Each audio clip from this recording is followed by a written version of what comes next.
There's a question I want to ask you, one that will hopefully linger in your mind during this video. What does Pokemon mean to you?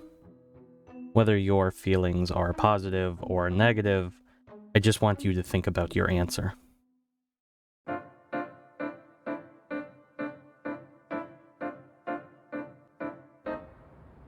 When a person describes the game of their dreams, it may often sound too good to be true.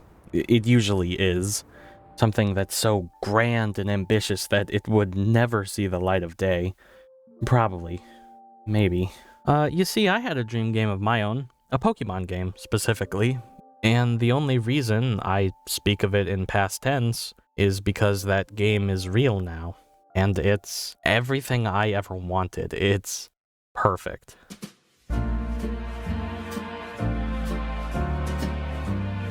Maybe that's a bit presumptive to say right out of the gate. I'm not lying though, nor am I exaggerating. At least only a little bit. If Game Freak had outright said that this is the game they're most proud of, I would believe it wholeheartedly. What I see in front of me is an incredibly passionate Pokemon game, one that exceeded any expectations I had, leaving me with an unforgettable experience. I will happily stand or die on this hill that Legend ZA is the best Pokemon game I have played. Is it actually perfect? No. Do I have problems with it? Yeah, a couple. Do I really care? Not really, no. And I'll happily explain why, so long as my little buddy Chespin gets to help. Isn't that right, Chespin? He's been holding an Everstone since 2013. I do think I need to preface this, though. So I'm sure you expected that by now. There's this common sentiment that a person's favorite Pokemon game is typically the one they grew up with. And for a long while, I agreed with that, as that was the case for me. My favorite is Pokémon Y. Even with its clear faults, it's what I grew up with, and I will always love it for that reason. Pokemon in general was essential to my childhood. Very unique of me to say, I know. Outside of collecting some cards and watching the anime, Pokemon Y acted as the big catalyst in my life to stay as a hardcore fan. I could not for the life of me tell you how many times I've replayed this game. It's too many to even give a reasonable estimate. I've got like 600 hours of total playtime, and apparently 20 hours in Pokemon X. Don't ask me how though. I don't own that game. Given the release cycle of Pokemon games, one could naturally expect a third revision of the game in the near future. It shouldn't take that long. Like what? Maybe 1, maybe 2 years? Whew! Wow. Okay, that is considerably more time than I expected. Was it worth the wait? Oh, hell yeah. Kalos, and even more so Lumio City, feels like home.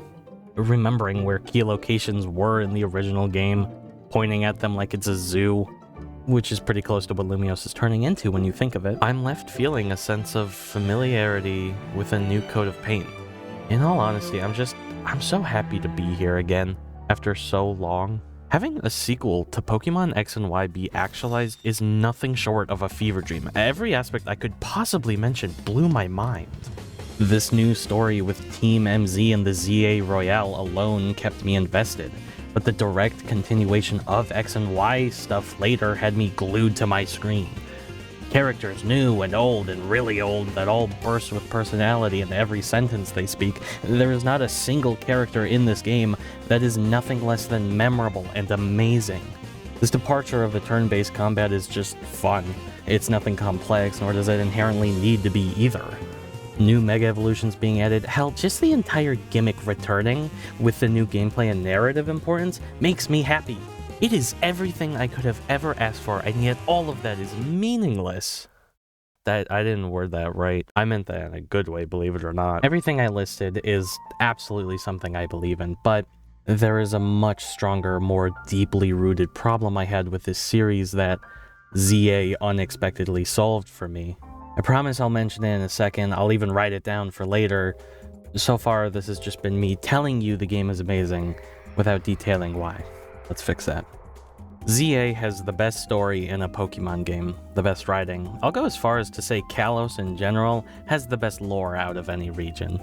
The general concept we are welcomed into is Lumios ramping up production on the urban redevelopment plan, a decision that, in theory, should create a better coexistence between people and Pokemon. Yet we are witnessing firsthand whether or not that will be the downfall of the city. Plenty of just random NPCs voice their thoughts on it, asking if the Pokemon themselves like it. Your first introduction to Mabel is her screaming about the mayor just plopping wild zones into the city with no safety protocols or forewarning. It's a borderline political issue happening that does really get you to wonder at what point will this cause an imbalance between Pokemon and people, causing destruction to the city and the world around it. Now, if only there was some kind of powerful being whose sole purpose was to prevent this. If there's any Pokemon that deserved this large-scale redemption story, it was Zygarde, given how he was treated like leftovers in Sun and Moon. While for most of the game his appearances are limited, the entire ending sequence lets him shine in a way that made this 13-year wait feel more gratifying than words can describe. I also love how they added extra information to established lore into Kalos' history books, casually confirming that the war with Kalos 3,000 years ago was with Galar, and that the Darkest Day is loosely connected to the usage of the ultimate weapon. Yeah, no, that's cool, we could just gloss over that, I guess. Any spectacular story benefits heavily from the cast centered around it. Thankfully, there is no reason to worry about that here, because ZA has the best cast of characters I've seen in the series. The last time I've really adored a main cast like this hasn't been since 4 years ago, actually. I liked Scarlet and Violet's cast. The friendliest faces you'll first meet are Lita, Naveen, and Tawny, along with her identity-thieving alter ego. These three plus me make Team Maximinium, Z, and I adore every single one of them. A quote-unquote rival who more or less just wants to help Lumio City, and AZ especially, by any means necessary. The broke girl from Hoenn here, landing in Lumios to follow in her big brother's footsteps, quite literally by being a professional dancer. Local resident Naveen, on the other hand, is, frankly, the middleman of this trio, surprisingly doubling as a comedic relief character on occasions too. If these three didn't do much for you, then I hope the other 14 notable characters did, and I'm still leaving some of them out here. This entire city feels so alive, bustling with fresh faces. There are two very big elephants in the room that I need to address, but I don't think I properly can in this rapid-fire, sporadic ramble, so please allow me to bring them up later. I'm adding them to the promise list, okay? ZA has a pretty okay battle system. Not everything needs to be exceptionally praised. If you watched the anime like I did as a kid, you no doubt envisioned a game where Pokemon battles could operate on a similar level. No turn-based restriction. This idea of just sending out your Pokemon and initiating battle in the same space you run around in sounded foreign to me. Mostly because I was 9 years old and did not know action games existed yet. For what Legend ZA has offered, yeah, it's fine. That's about it. I think if this came out when I was a kid, I would have been more enthralled by it. If anything, this feels more like a stepping stone to a more complex system later down the line. I just wanted it to be fun, and I think it is. If anything, I was more impressed with the side details they threw in around Lumios. All these different side quests that highlight a lot of Pokemon I would never give a second thought about. Like, do you think I even remotely cared about Spupa before the museum quest? No, not even a little bit. But now I see them as just funny little guys. Perhaps it's a me thing, but I often forget that Pokemon are these wondrous creatures and not just battle buddies. It's not just a me thing, right? I would think that would be a concept drilled into me by now, given how they remind you every single game.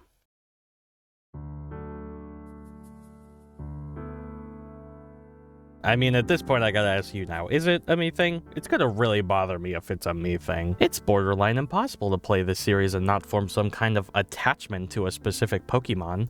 It's a real pleasant thing to remember that everyone has a favorite Pokemon, no matter how niche it may be.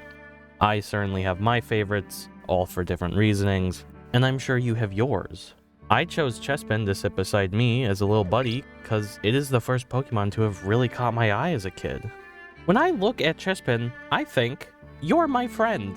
That's my friend right there. Outside of a few exceptions, that interaction has become very rare for me now. It's why these side quests were really fun to go through. Each NPC had their fascination with a Pokemon that you got to live through for a small moment in time. You're actively engaged with their little buddy, and just maybe, you might form your own fondness for them. It's why the two elephants I previously mentioned are so interesting.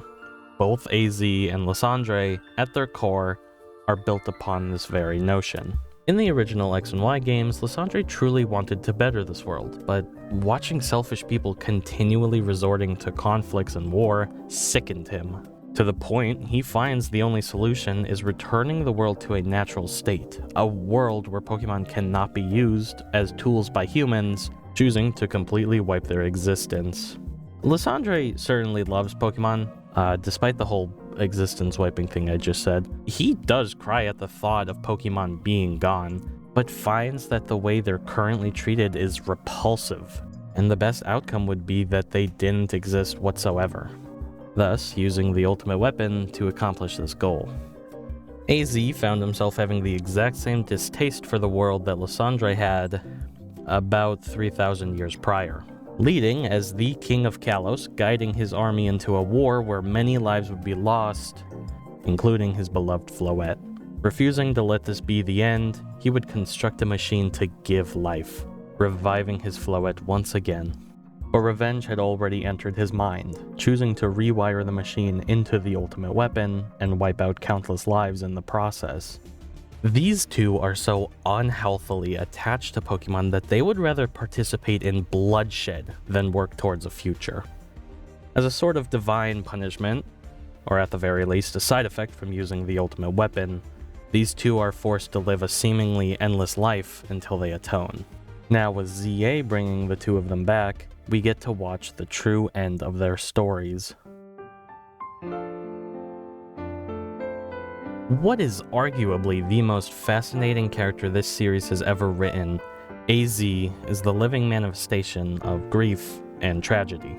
You instinctually feel bad for him once his story is explained. Losing a loved one is always a difficult position to be put in. But he did kill so many people. Sure, he might be a sweet old man now and the past still carries on his shoulders heavily. No amount of forgiveness can wipe genocide out of the history books, though. He's burdened by his actions. He wants to recompense for everything he did, but, well, believe it or not, 3,000 years takes a toll on a person's body. Even now, he's upset that he has to ask others to finish what should be his job. AZ is a solemn reminder of how your past can haunt you, and to not make the same mistakes he did by living your life shadowed in regret. Even if his dream was achieved, the cost for it was too much weight on his shoulders. By the time you finally see those bitter memories fade, it's probably too late. Witnessing what should be a dead man walking among us is very unnerving, let alone one who tried to end the world 5 years ago. Lysandre's reappearance in ZA is such a strange circumstance, being given a second chance by Zygarde to actually do good in this world. Now forced to live in the world he loathed, learns that the beauty he worked so hard to find was right in front of him. Pokemon and people are nothing without one another. They grow together, flourish together. We battle together to understand one another. It's a shame he couldn't have seen that before, and that he must now wander this world long after everyone else, taking what was an unredeemable monster and giving him a happy ending, one where you can cheer him onwards. I find that especially prevalent in his battle theme, of all things. I expected this to be a remix of his old theme, instead getting swept away by this amazing new arrangement.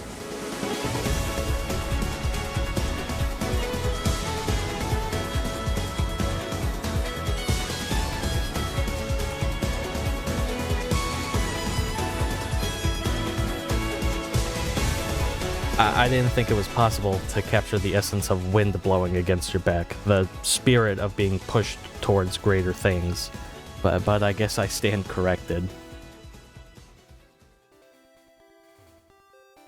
The memories you make with Pokemon, whether it's the game themselves or the individual creatures, are moments to be cherished, remembered, but not weaponized.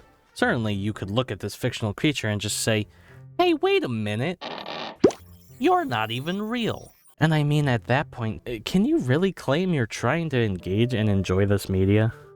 I fully believe the original X and Y games were meant to convey a similar message, that the bonds you form together with friends should be preserved, whether that's through the Pokemon you capture or what friends tag along on your journey. You should appreciate it. A real shame we didn't see that vision fully realized. I certainly see the pieces of it now. It's kind of like a puzzle with missing pieces, which I guess in a way you could say that description fits X and Y pretty well. You ever wonder why the games are called that? X and Y? I don't really think anyone could tell you the genuine answer, nor did I think we would have an official answer so many years later. This is a three-dimensional axis.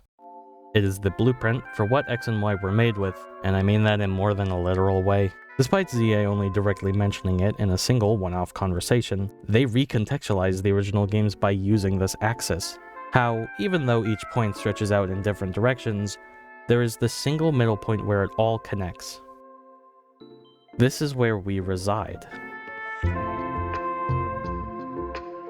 By this point, I don't think it's crazy to claim that Pokémon is a series you hold near and deep into your heart as well, and that by a stroke of luck has led you to my video. There's millions of other videos on this website, thousands dedicated to ZA specifically, and yet here we are. The strangers we interact with, the friends we create as a result, the alignment for all of these circumstances are not guaranteed, and for that should be treasured. Had your character not taken a vacation to Lumio specifically, had Tawny not been filming an ad right outside the train station, it's presented like an expanding list of miracles, that these coincidences have led each main character to one another. Take that idea out of the game, right? Let's apply it to real life. Had I not grown up with Nintendo, or had I not joined social media specifically catered to that topic, I would know none of the friends I currently have. There's a timeline where my older sibling never introduced me to Pokemon, and instead I grew to be a Digimon kid. God, could you imagine that? This is what X and Y were meant to convey. Especially given that they were the first 3D mainline games, the X's definition applies pretty well. I'm glad we get to see that actualized in a better light. When people manage to meet, it is a gift. Even living in the same time and place is no guarantee. A direct quote from Lysandre in postgame that really stuck out to me. I adore it when pieces of media open my eyes to subjects and ways of thinking I had never considered before, especially ones that actually stick with me afterwards. This web of impossibilities, the fact that we meet here today over a game I never would have thought to exist, a game I so desperately wished for existing, and bringing us together over the simple shared interest of Pokemon. Isn't that at the very least beautiful? If you had asked me my thoughts on Pokemon not even 2 years ago, I would have told you I probably hated it. Thinking back to when I played Pokemon Y as a kid, the amount of times I resetted my save file, the same lines of dialogue I read. I was 9 years old. 12 years have passed. I'm in my 20s now. The concept of starting a new Pokemon journey is well behind me, and by extension, the games themselves leave little impact on me year after year. When you're a kid, the first Pokemon journey you embark on is an incredibly magical moment that will stick with you. Running through Kalos with Chespin by my side, visiting these memorable cities and locales, while those memories won't ever leave me, similar ones won't be created either. And they know that. To have a series like Pokemon directly communicate to me that it appreciates the time we spent together, that while our directions may split once again after this moment, the memories I hold on to is a gift, something to never be forgotten. Having them say to me, to the kids of Generation 6, that they're grateful to have known me for a brief period in time before we went our separate ways. And I'm supposed to act normal after that? That's something I'm supposed to be normal about after 12 fucking years. I love ZA so much. I love Pokemon so much. And god damn it, I hope one day there's a Pokemon game that fills you with the same feeling this title gives me. If you're finding yourself at the same point I was, where each new release leaves you more and more disappointed, then I genuinely hope, hell, I will pray for you all, that you get to experience what I can only refer to as pure bliss. Someday your passion with this series will ignite again, like it did for me. The deep sorrow I feel knowing this experience I had is a once-in-a-lifetime event hurts. There will never be another dream game I can look forward to. I got what I wished for, and I doubt lightning is gonna strike twice, and I'm so okay with that. Now I must ask you, viewer, to consider this difficult question once more. What does Pokémon mean to you? To me, I see more than just a franchise I grew up with. I see years of memories made. I see the love-hate relationship I had burning inside me for too long. I remember the countless hours I've spent playing these games or watching the anime. I remember the friends I made over our shared interest in these little creatures. For the life of me, I could not assign Pokémon just one meaningful description. It is a series I can attribute to tons of memorable moments. It is a series that I will ride or die with. Something that I can always return to, just enjoy my time with. Something that, for only a sliver in time, can return me back to feeling like a child again. And so I thank you for joining me today. I thank you for watching a man spill his way too personal thoughts about a Pokemon game. May our paths cross again someday.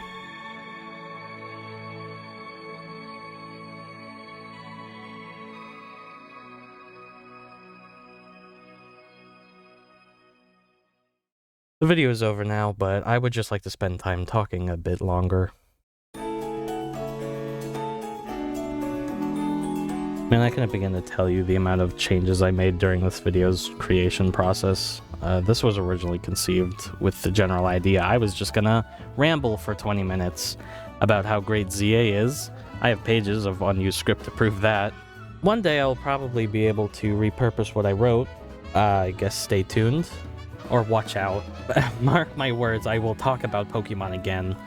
I do have to note that I don't want you to leave this video with the idea that I just told you to be happy with what Pokemon creates and accept it, nor do I want you to take what I say as fact. It's really important to me that people form their own opinions on pieces of media. I was absolutely a kid who would take other people's opinions and spout them as fact. That's like half of the reason I entertained this love-hate relationship with Pokemon for so long. If you hated ZA, that's totally cool. All I can hope for is that at the very least, you saw the game through my eyes and understood it. I think I made it clear enough that Legends ZA is more than just a good game to me. It really was my dream game being made real. That and Silksong released a month prior. Dude, I had such a crazy-ass lineup of games to play at the end of last year. Every single one of these was amazing. If you enjoyed this video, I do hope you consider sticking around, and if you want to support more videos, I don't have anything in particular. Just watch any other video I uploaded and consider subscribing. With that, thank you for watching, and I'll see you again sometime in the future.